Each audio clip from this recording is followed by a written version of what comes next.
Hi ಎಲ್ರಿಗೂ ನಮಸ್ಕಾರ. ಹೇಗಿದ್ದೀರಾ? ಎಲ್ಲರೂ ಆರಾಮಾಗಿದ್ದೀರಿ ಅಲ್ವಾ?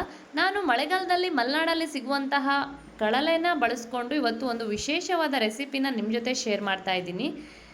ಅಕ್ಕಿ ಹಿಟ್ಟಿರತ್ತಲ್ವ, ತರಿ ಆಗಿರ್ತಕ್ಕಂಥದ್ದು, ಅದನ್ನು 2 ಕಪ್ ತಗೊಳ್ತಾ ಇದ್ದೀನಿ. ಹಾಗೆ 1 ಕಪ್ಪು ಕಾಯಿ ತುರಿ, ಹಾಗೆ ಸ್ವಲ್ಪ ಈರುಳ್ಳಿ, ಹಾಗೆ ಸ್ವಲ್ಪ ಟೊಮೊಟೊ ಚಿಕ್ಕದಾಗಿ ಕಟ್ ಮಾಡ್ಕೊಂಡು ಹಾಕ್ಕೊಳ್ತಾ ಇದ್ದೀನಿ. ಹಾಗೆ ಸ್ವಲ್ಪ ಹಳದಿ ಪೌಡರು, ಖಾರಕ್ಕೆ ತಕ್ಕಷ್ಟು 1 ಟೇಬಲ್ ಸ್ಪೂನು ಖಾರ ನೋಡಿಕೊಂಡು ಹಾಕ್ಕೊಳ್ಳಿ, ನಿಮಗೆ ಎಷ್ಟು ಖಾರ ಬೇಕೋ ಅಷ್ಟು.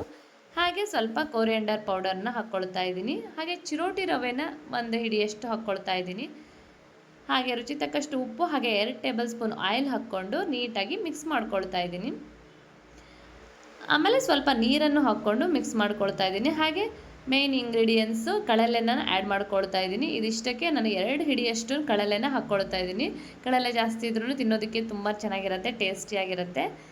ಹಾಗಾಗಿ ಎಲ್ಲ ಹಾಕ್ಕೊಂಡು ನೀಟಾಗಿ ಮಿಕ್ಸ್ ಮಾಡಿಕೊಂಡು ತಾಳಿಪಟ್ಟು ಮಾಡ್ತೀವಲ್ವ, ಆ ಹದಕ್ಕೆ ಕಲಿಸ್ಕೊಳ್ತಾ ಹೋಗಬೇಕು. ಹಿಟ್ಟನ್ನು ಎಲ್ಲ ನೀಟಾಗಿ ಉಪ್ಪು ಖಾರ ಹಿಡಿಯೋ ಥರ ನೀಟಾಗಿ ಮಿಕ್ಸ್ ಮಾಡ್ಕೊಳ್ತಾ ಕಲಿಸ್ಕೊಳ್ತಾ ಇದ್ದೀನಿ. ನೋಡಿ, ಹಿಟ್ಟನ್ನೆಲ್ಲ ನೀಟಾಗಿ ಕಲಿಸ್ಕೊಂಡಾದ್ಮೇಲೆ ಈ ರೀತಿ ಉಂಡೆ ಹದಕ್ಕೆ ಬಂದ ಮೇಲೆ ಒಂದು ತವದ ಮೇಲೆ 2 ಟೇಬಲ್ ಸ್ಪೂನ್ ಆಯಿಲ್ ಹಾಕ್ಕೊಂಡು ಡೈರೆಕ್ಟಾಗಿ ತವದ ಮೇಲೇ ತಟ್ಕೊಳ್ತಾ ಇದ್ದೀನಿ. ದಪ್ಪನೂ ಇಲ್ಲ, ಹಾಗೆ ತೆಳುವೂ ಇಲ್ಲ, ಮೀಡಿಯಮ್ ಆಗಿ ತಟ್ಕೊಳ್ತಾ ಇದ್ದೀನಿ.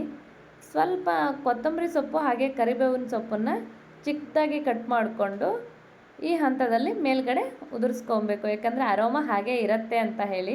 ಬೇಕಾದರೆ ಹಿಟ್ಟು ಜೊತೆಗೂ ಬೇಕಾದರೆ ನೀವು ಮಿಕ್ಸ್ ಮಾಡ್ಕೋಬಹುದು. ಒಂದು ಸೈಡೆಲ್ಲ ಈ ರೀತಿ ಬೆಂದಮೇಲೆ ನೋಡಿ ಎತ್ಕೊಳ್ತಾ ಇದ್ದೀನಿ. ತಿರುವಿ ಹಾಕ್ಕೊಂಡ್ಬಿಟ್ಟು ಈ ಕಡೆ ಬೇಯಿಸ್ಕೋಬೇಕಾಗತ್ತೆ. ಕ್ರಿಸ್ಪಿಯಾಗಿ ಆಗುತ್ತೆ. ಇದು ತುಂಬಾ ಟೇಸ್ಟಿಯಾಗಿರುತ್ತೆ.